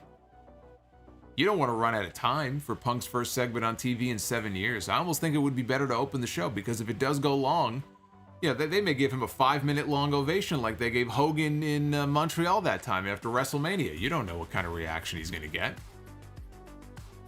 I would actually think it's almost better to open the show that way. If he goes over, he gets all the time he needs. So if it's me, I'd probably open the show with him. Temjin Zephyr. Shout out to Temjin. Great debut for Rampage. Next week will be epic. Christian defeating Omega reminded me of when Luger defeated Hogan for the WCW title in '97. That was in Detroit. That was a fantastic moment. Great commentary, too, from Tony Schiavone and Bobby Heenan and Mike Tenay.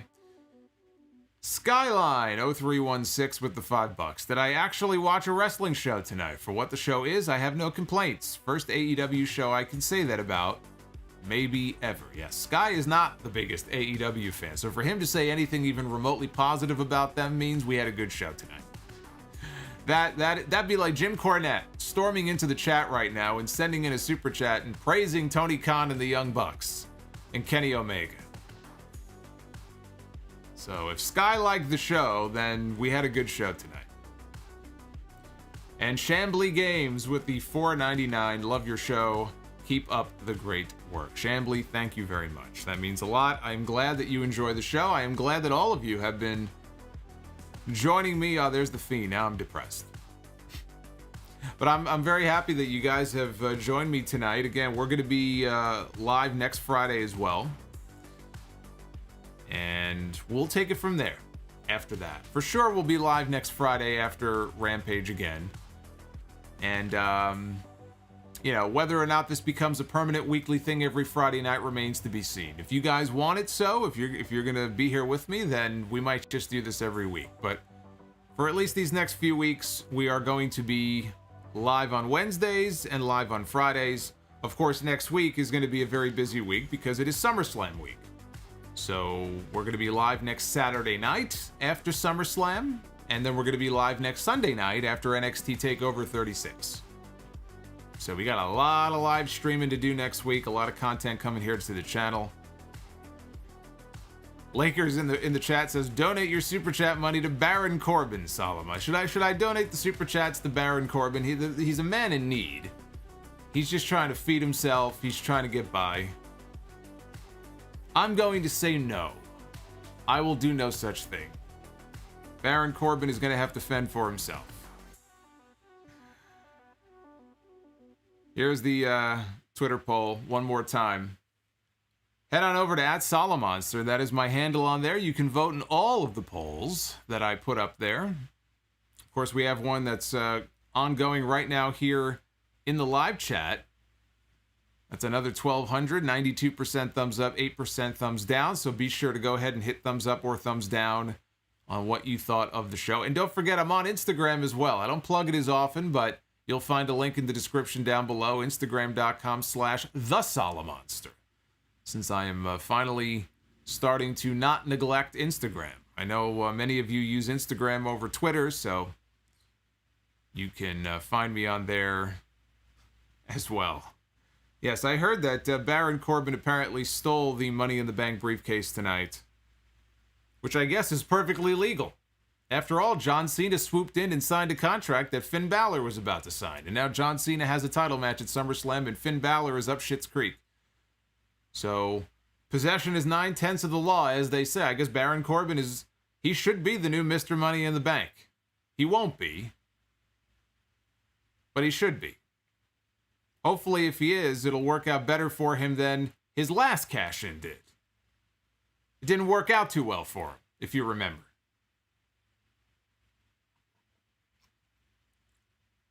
But I actually like the Corbin storyline. I don't know if it's because I'm so just not enamored with most of the other storylines they're doing that it makes the Corbin one look good. But I've been saying for weeks now, I actually am amused by the Baron Corbin storyline. As far as where it's going, like how does this end? Like we found out today, according to Andrew Zarian of the Mat Men podcast, that the King of the Ring tournament is coming back. Somebody better go tell Xavier Woods. He's going to be over the moon when he finds out that the King of the Ring is coming back. Can you imagine if they bring back King of the Ring and they don't put that guy in the tournament? He might be suicidal. So King of the Ring is coming back in October. Queen of the Ring, we're going to have our first Queen of the Ring. And according to Zarian, the finals of both tournaments will be taking place on that next Sweet Saudi Money show, which is probably going to be on October 21st. And already some people are wondering if perhaps Corbin is just going to... This all ends with Corbin winning King of the Ring. He gets his crown back, which I think would be a terrible idea. All that does is put him back in a shit gimmick.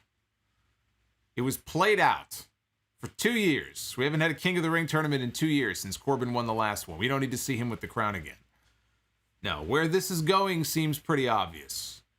There was a trademark filing many, many weeks ago on WWE's part for something called Happy Corbin.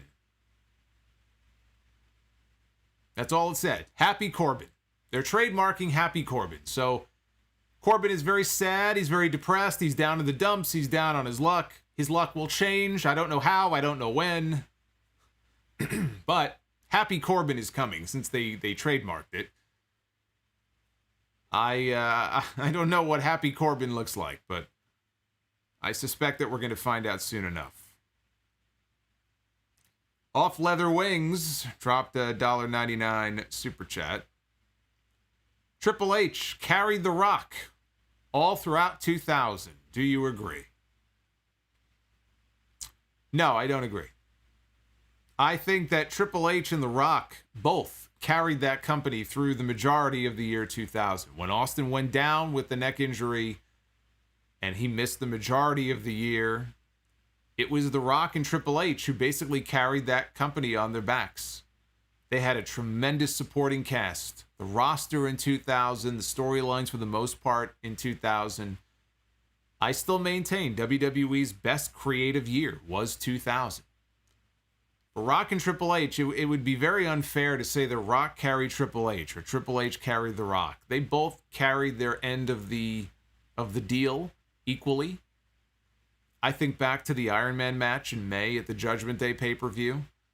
As I recall, Rock, I think, was filming... He might have been filming some small part in a movie or something, but he was gone for a few weeks, I think. And he was the champion at the time, so he wasn't gone very long. But I remember reading at the time that the news of the Iron Man match that he was going to be having with Triple H, it came as a surprise to him. I don't think he was given a heads up about that. I don't know that he was very happy, because he had never been in a 60-minute Iron Man match before. But those two guys went out there and had what is still to this day my favorite Iron Man match in WWE. So I can't sit here and tell you that, oh, it was Triple H who carried The Rock. The Rock did perfectly fine. The Rock held up his end of the bargain. Triple H held up his end of the bargain. Triple H became, and in large part because of what Mick Foley did for him, he was cemented as a main event player that year. I don't think he carried The Rock. I think the two of them together carried the company in the year 2000. I think that would be a more fair statement to make.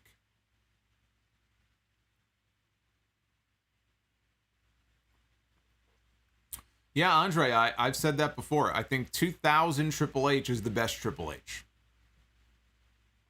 And that carried over into 2001 until he got hurt. So even Triple H into the first 5 months of 2001 was tremendous. And he had some incredible matches. Once he got hurt, he was gone for those 8 or 9 months. He came back, he was all muscled up. He was far too muscled up. And really, until he got in the ring with Shawn Michaels at SummerSlam in 2002, I wasn't impressed with any of the matches that he had. And he had other injuries too. He had some kind of an elbow injury in the summer of 2002. So, that may have played a role as well. But clearly he was doing things in his time off that swelled his proportions to the point where he just wasn't moving around the way that he used to be able to move around. That it affected his in-ring work. And it's stupid. And I don't know why some of these guys do that. I mean, I guess Scott Steiner... he turned it into a whole gimmick for himself, and he ended up becoming a main eventer and a world champion. That's why guys do that. But even before he started doing whatever he was doing, Scott Steiner was always a big guy. Did he really need to get all roided up and muscled up the way he did there in the Big Papa Pump phase? He was already a big guy. It affects your work, though. Compare the matches those guys were having before they got big to after they got big, and you can see the difference in the quality of their in-ring work. It suffered. It definitely was not what it used to be. We got some more super chats coming in. Look at this. We got Food Hive. Are we ending with WrestleMania like on Wednesday? We will. Here in a moment, we will do the WrestleMania main event. B. Vincent, Happy Corbin sounds like a Nikki Ash sidekick character. Don't get me started on Nikki Ash. That grotesque backstage promo that she cut on Monday night, the dialogue, my God. I had my vomit bucket here next to the table. It's ridiculous. Rooster-loving man. Just a man and his rooster. A man and his cock. $4.99 super chat. I had an idea during SmackDown. What if they call Cameron Grimes or LA Knight to the main Oh no! Why would you do that? Why would you even put that out there in the atmosphere? Why would you put that evil on them? What if they get called to the main roster during the draft and they become Corbin's loan shark? Why would you put that out there? Nicholas Jacobs, which WrestleMania was better in your opinion? WrestleMania 17 or WrestleMania 21? WrestleMania 17. Best top to bottom WrestleMania card they've ever put together. There's your answer. And I liked WrestleMania 21. I love the whole WrestleMania Goes Hollywood theme. You know, they were supposed to be in Hollywood this year for WrestleMania. And they had to push it back to next year. I'm kind of hoping they replicate that. The movie skits and the movie vignettes. I would love to see them do that again. That was my favorite part of that WrestleMania that year. It was Undertaker as Dirty Harry, and Stacy Keibler as Sharon Stone. Although I guess we'll never see that replayed again. For obvious reasons, with Christian and Jericho and Benoit. We had Kurt Angle and Christy Hemme, right? When Harry met Sally. We had Eddie Guerrero and Booker T in the Pulp Fiction skit.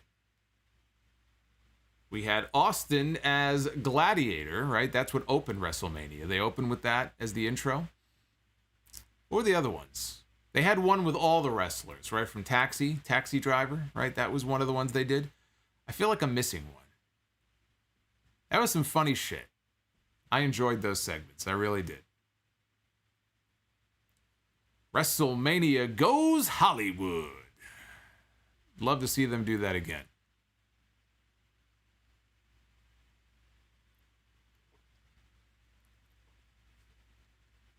Ah, yes. JBL and John Cena. A few good men. See, I knew I forgot one. You can't handle the truth.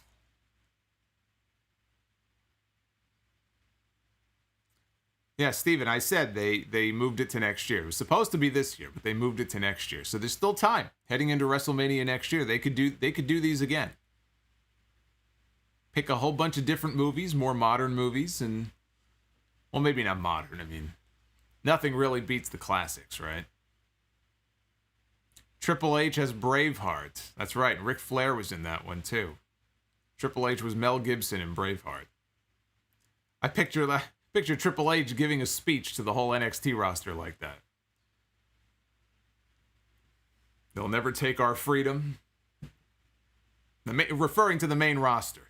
See Triple H on his horse, with the face paint on, talking to the NXT roster. What's left of the NXT roster. Talking to the 7 people that are fucking left on the NXT roster by that point. So sad. It's so sad what they're doing to NXT.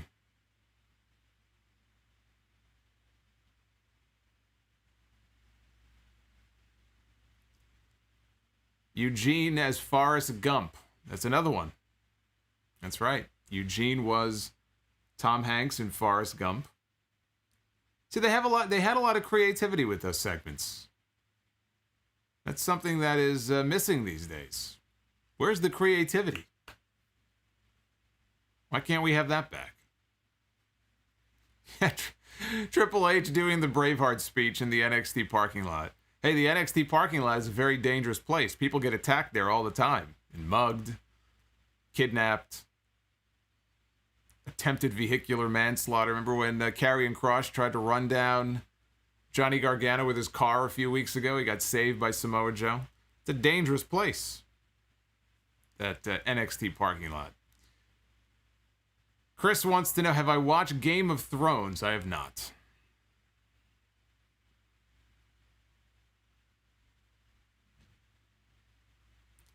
What are my thoughts on the Keith Lee video? I'll be talking about that on Sunday. on the podcast. But I'm happy that he is doing better.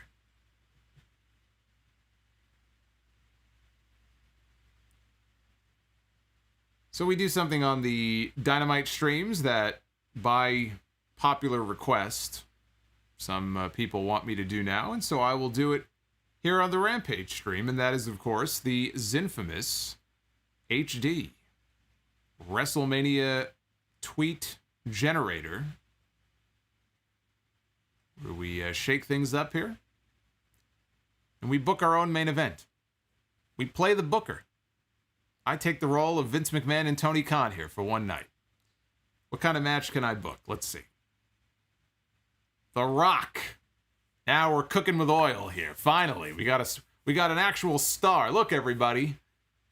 It's an actual star. Don't blink or you might miss it. Who will The Rock be taking on in the WrestleMania main event? Adam Cole, baby. Adam Cole. It'd be kind of funny if Vince McMahon dangles that carrot in front of Adam Cole to get him to stay. If you sign this contract, we will give you a WrestleMania main event match with The Rock. See, if I were Adam Cole, I would get that in writing.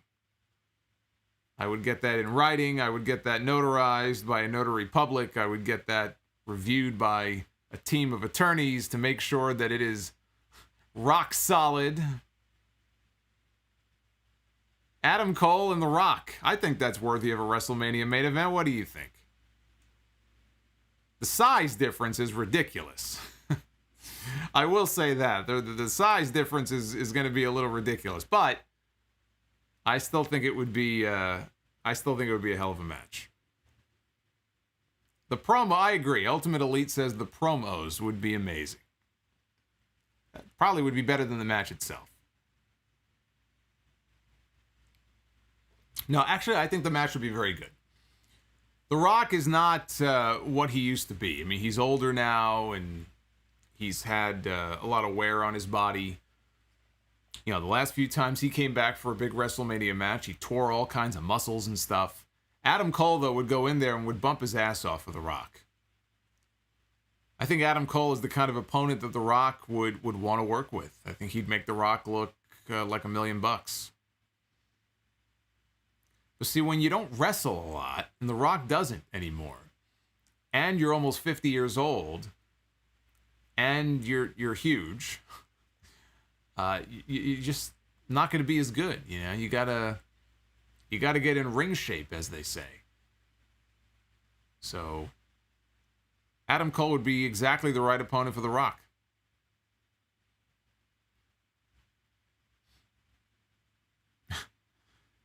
Yeah, Big T says if Cole was smart, he would have his bags packed before next Saturday to do the job for Kyle O'Reilly and get the hell out of there. I agree. I don't know, man. I just feel like he's going to end up re-signing. I have this horrible feeling, this horrible sinking feeling he's just going to sign because it's the allure of WWE and it's the place he's always wanted to be, and he has a lot of friends there, and he loves Triple H, and he loves Shawn Michaels, and if they have Shawn Michaels do the hard sell to try to get him to stay, I think he'll end up staying. Does Solomonster have road rage? Yes. But only because there's a lot of really stupid drivers on the road who don't deserve to be driving. They have no business being on the road. It's not my fault. It's not my fault that there's a lot of really stupid drivers out there.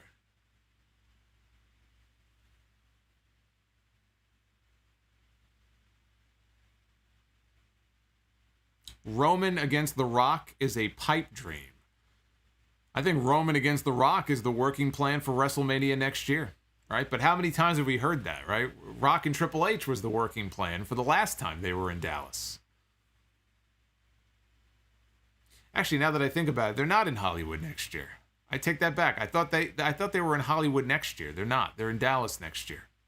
They're in Hollywood in 2023. So I guess we're not getting those. I guess we're not getting those movie vignettes for a while. Shit.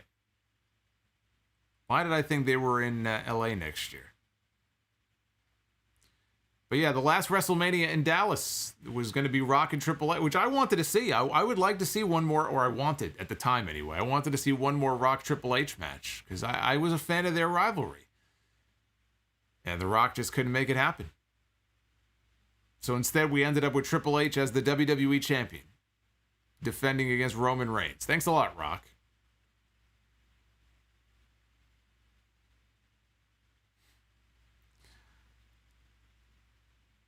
Why was I standing in the background during Christian's victory promo backstage? You spotted me there, huh? With the sunglasses on in the background?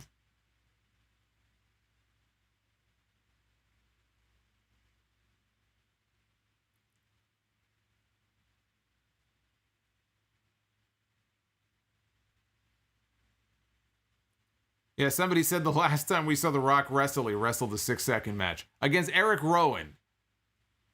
Was that his last match? I think it was his last match. The Rock can't end his career like that. I'm sorry. The Rock cannot go down with his last match being 6 seconds against Eric Rowan at WrestleMania. He's got to do better than that.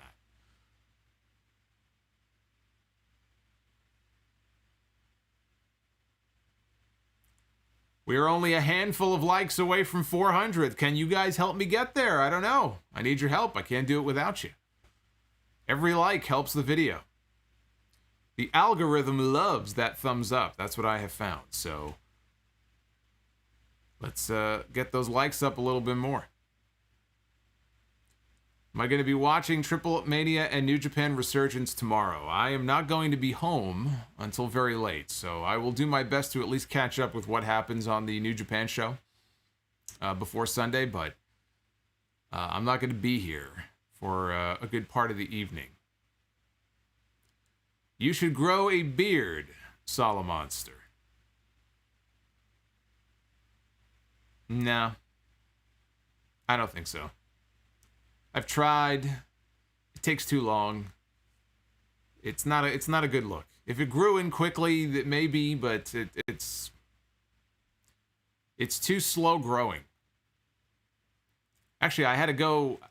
Well, I don't want to get into all of it, but I had to go to a doctor's appointment yesterday to have a test done, and they rub this gel all over your chest and take a sonogram of your heart. And I wasn't warned in advance that they have to, and I should have known this because I had this test done to me years ago when I was in the hospital once. But this woman comes over with a razor blade, and she just starts scraping hair off my chest. It's like, but not all of it, just like little sections. I look like something out of the 40-year-old virgin now when he was getting waxed. I felt violated. I go, nobody warned me about this. I look ridiculous now. And it hurt. Oh, I'm sorry. A little bit of warning would have been nice. But now it looks all weird. Got like little holes where the hair used to be.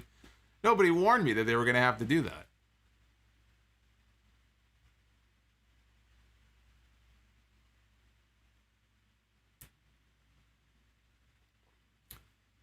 And Turtlehead. I guess we'll end with Turtlehead is the last super chat. I was being essential today. Did I like this show? Thanks for all you do, pal. You did. You did like this show. I'm telling you that you like this show.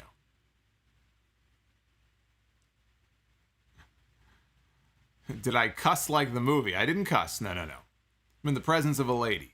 I have to be a gentleman. I didn't cuss.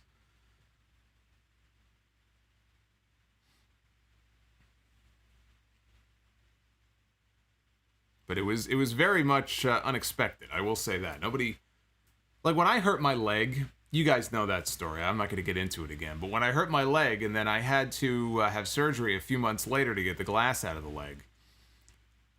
You know, when I went into the hospital, the woman came over to me and she said, "Okay, you know, we're gonna shave your legs." It's like, excuse me. But I guess because of where they were going to go in, they had to shave, you know, part of the leg. I said, okay. So she warned me, and then I watched, and it looked ridiculous, of course, but eventually it grew back. But at least I had some kind of warning. This it's like she enjoyed this time, just pulling out the razor and just... It's like that was not a good day. Do a sleep stream. You know, this computer has been cooperating very well the last few weeks. I don't want to jinx it and put any undue stress on it and stream for 12 hours straight and then this thing goes kaput. It's actually been on its best behavior since we had that catastrophe a few weeks ago.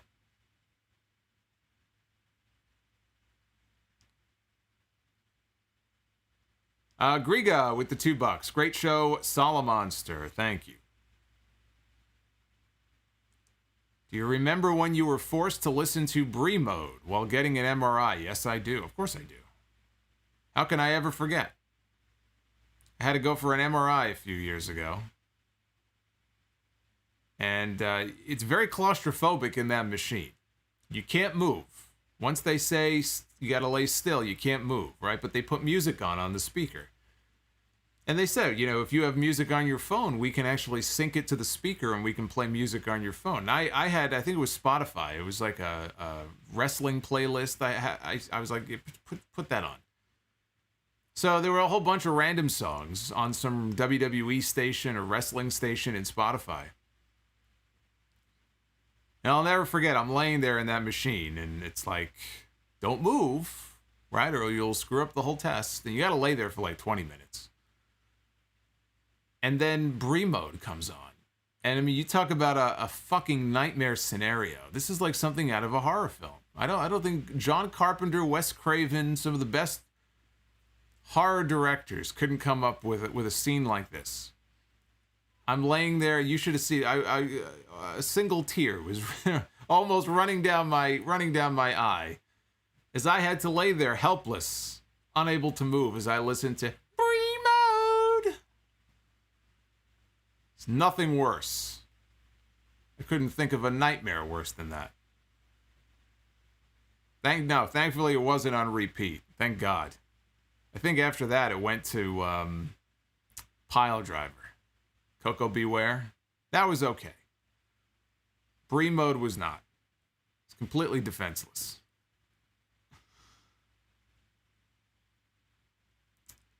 Naef with another super chat. 8:10 in the morning here. Good night, Solomon. So look, this is the dedication from Naef. Because he's in a different time zone. It's 8 o'clock in the morning where he is. He stayed up all night. That's dedication right there. Naef, get yourself a good night's sleep, my friend. I appreciate the support. And Food Hive, you talk about Murphy and Black's videos being connected. I don't have any plans of talking about it. I did see the video. It looks like there may be a connection, but that's really just speculation at this point. We just don't know.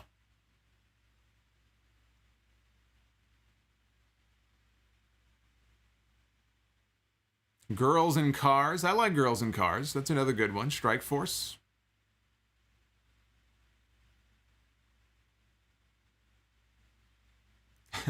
John Carpenter's Brie mode, rated R.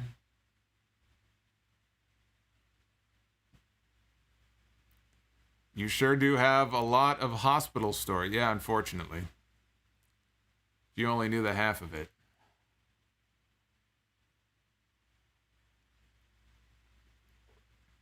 You should end the stream with a bar story. Well, you sure do love those bar stories. Sean O'Hare in the chat just got done doing a 12-hour shift at 6:07 a.m. Listen to episode 212. You sounded so much happier about the product in WWE. Fast forward to today. It's amazing the difference that 9 years can make. 212, I was happy just because I did all those interviews. That was the WrestleMania 28 weekend in Miami. We did Radio Row. I got to sit down with John Cena and Daniel Bryan, Edge, before he went into the Hall of Fame that weekend. I'm sitting at a table literally 2 feet in front of me, interviewing Arn Anderson and Tully Blanchard together. I mean, it doesn't get any better than that. Kofi Kingston, Kelly Kelly, Shawn Michaels, Cena, I mentioned. The coolest part was we had no idea who we were even going to interview. It's 6:30 in the morning. I was expecting some of the lower card guys to come out. And then I see Daniel Bryan, who's the World Heavyweight Champion, walking my way. I see John Cena being brought over. I'm like, are you kidding me? I didn't prepare for this. So you literally, I had, from the time that the WWE PR person was bringing him over to me, and I saw him out of the corner of my eye, and then I shook his hand and he sat down. So let's say that whole thing took about 20 seconds maybe. That's how long I had to think in my head, oh shit, what question do I ask this guy? Because, you know, we got 10 minutes or 8 minutes or 12 minutes with him, whatever it was. Cena, I think we had about 5 or 6 minutes. But it wasn't hard. You know, the questions came to me and it was great. And then I spliced them all together. So if you want to go back and listen to them, episode 212, man. Episode 212. That was a fun one.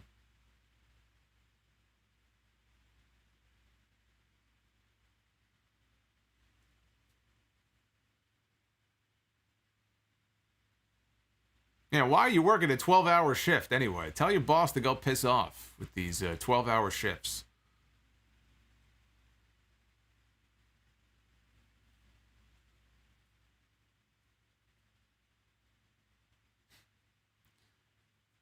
All right, guys. It's after 1 o'clock in the morning. I'm sure you all want to get to bed. Or unless some of you are on the West Coast. Maybe it's a little earlier, but I'll let you guys go so you can get some rest. I need some rest too. It's got more work to do tomorrow for episode 717, which is going to be dropping on Sunday. Got a lot of history stuff to cover, some good stuff. And we'll be talking about Keith Lee. We'll be talking about Bray Wyatt. Got a new report on Bray Wyatt and all these stories from months ago about mental health issues and stuff, which I never put much stock into, and now we know the real story per Fightful. I'm going to be talking about that. We'll talk about everything else that is worth talking about this week. That'll be on Sunday. And then I will be back with you on Wednesday night live for AEW Dynamite. And back here next Friday, Dynamite. Or not Dynamite, Rampage. I got to get my show straight here. Rampage from the United Center in Chicago. It's happening. All the questions, all the emails, all the tweets I've gotten over the years. Is CM Punk going to come back? Do you think CM Punk is ever going to come back? What kind of reaction is he going to get if CM Punk comes back? He abandoned the fans. Are they going to boo him? Not in Chicago, they won't. This is going to be fun. This is going to be a very big deal, even if you're not a CM Punk fan. Him coming back in that building, his music hitting, and him walking out there is going to be a big deal for AEW. This is going to be the start of a new chapter for him and the start of a new chapter for this company when he and Brian come in. And it's a pretty safe bet it's going to be happening in 7 days. And I hope you'll come back here and join me live next week when it does. So until then, be well, stay safe. Have yourselves a fantastic weekend. See Moonsault, you get the last super chat, brother. Is Darby Alley, he says. Darby Alley, come on, dude. Darby Alley, is that Kirstie Alley's son? Is Darby Alley this era's CM Punk? Well, is he straight edge? I think he is, right? He is straight edge.